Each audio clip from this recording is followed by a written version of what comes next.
जिसमें सीट कोई आपकी निकली नहीं। 24 में क्या होगा? 24 में बहुत बड़ा खेला करने जा रहा हूँ।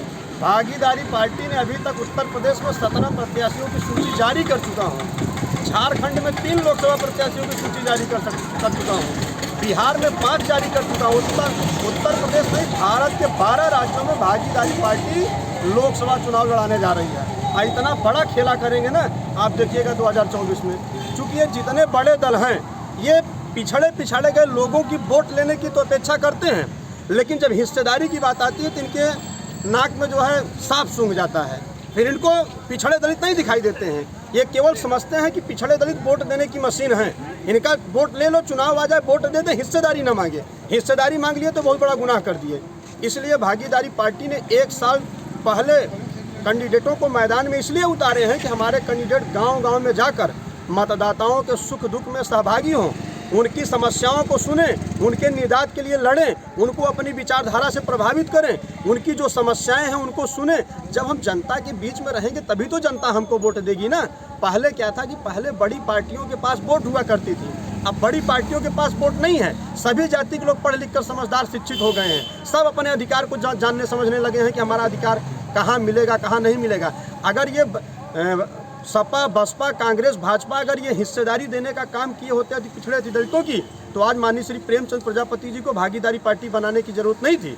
24 में क्या करेंगे? गठबंधन से लड़ेंगे अपने स्वयं? 24 में इंडिपेंडेंट लड़ेंगे। जैसे आपके सहयोगी रहे कभी, जैसे समाजवादी पार्टी में आप भी गठबंधन में रहे, और सुभाषपा के राष्ट्रीय अध्यक्ष ओम प्रकाश राजभर भी रहे, लेकिन वो एक स्टेटमेंट में, अभी हाल ही का स्टेटमेंट है, कह रहे हैं कि अगर गठबंधन कोई अलग से गठबंधन बनता है तो उनके साथ रहेंगे। देखिए, ये उनका मामला है, वो किसके साथ जाते हैं, किसके साथ नहीं जाते हैं भाई, वो जब चुनाव नज़दीक आएगा उस समय का वो माहौल बताएगा। लेकिन भागीदारी पार्टी ने ये मन बनाया है कि ये जितने बड़ी पार्टियां हैं, जब तक इनका पसीना हम लोग नहीं बहाएंगे तब तक इनके समझ में नहीं आएगा। और देखिएगा, आपको विश्वास दिलाता हूँ, भागीदारी पार्टी जहाँ जहाँ कैंडिडेट डिसाइड किया है, जिस जिस सीट पर, आप देखिएगा इतना बड़ा खेला करने जा रहे हैं।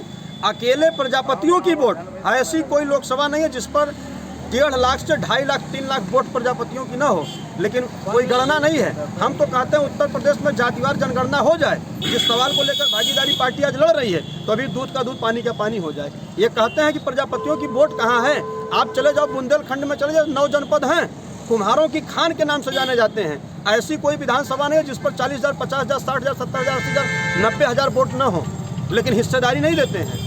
ये केवल वोट देने की मशीन समझते हैं। सर, ये 24 तो अभी दूर है, फिलहाल में अभी निकाय चुनाव चल रहा है। निकाय चुनाव में कितने प्रत्याशी आप उत्तर प्रदेश में उतारे?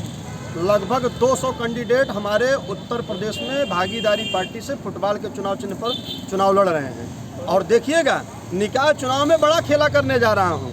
सैकड़ों की संख्या में कैंडिडेट हमारे फाइट कर रहे हैं। 200 में 100, 200 में 100 की प्लस जो है फाइट कर रहे हैं। आपके मार्टिनगंज में देखिएगा, जमानत जब्त कर दूंगा, वो चाहे सपा हो चाहे भाजपा हो। हमने कहा ना कि अंदर से सब कतर दिए हैं, इन लोगों को पता ही नहीं चल रहा है। 13 तारीख को देखिएगा, जिस दिन काउंटिंग होगी। ये असल मुद्दा क्या है जो आप खेला करने का एक नारा दे रहे हैं? आप कब से कह रहे हैं खेला होगा, वो थोड़ा सा हम उसका राज जानना चाहिए। देखिए, असल मुद्दा ये है कि अगर ये हिस्सेदारी देने का काम किए होते तो आज हमको गांव-गांव में जाकर लोगों को जगाने की जरूरत नहीं पड़ती।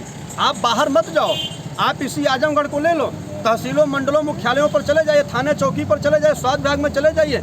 पाल प्रजापति, बिंद, केवट, मल्लान, निषाद, भट्ट, राजभर, मछुआरा, दर्जी, तेली, नट, मुजरा, कुंजरा, खट्टी, टोम, पासी, शेख सैयद, पठान, अंसारी, इनकी कहाँ हिस्सेदारी है? क्या केवल वोट देने के लिए बने हुए हैं क्या? तो यदि गुलामों को उनकी गुलामी का एहसास करा दीजिए तो उनका स्वाभिमान जग जाएगा। हम वही कर रहे हैं। जो पिछड़े गए लोग हैं, हम उनको उनके अधिकार के प्रति जगा रहे हैं कि जब चुनाव आता है तो तुम्हारे बीच में विभिन्न पार्टियों के नेता आते हैं, तुम्हारी वोट लेकर चले जाते हैं, लेकिन हिस्सेदारी के नाम पर तुमको क्या देते हैं? तुम क्यों वोट देते हो? आप बताओ। मुसलमान भाइयों की आज़ादी के बाद 38% हिस्सेदारी सरकारी नौकरियों में हुआ करती थी, लेकिन बसपा, कांग्रेस और समाजवादी पार्टी ने लंबे समय से मुसलमानों का वोट लिए। आज 1% भी मुसलमान सरकारी नौकरियों में नहीं है। तो भाई मुसलमान क्यों वोट देगा? किस सवाल को लेकर देगा? तो भागीदारी पार्टी केवल पिछड़े गए लोगों, पिछड़े दलित, अल्पसंख्यक की हिस्सेदारी के सवाल को लेकर हम लोग उनको केवल जगा रहे हैं कि आप जागो। जब आप जागोगे तभी आपकी हिस्सेदारी मिलेगी, और नहीं जागोगे तो नहीं मिलेगी। जी जी जी, बहुत बहुत धन्यवाद।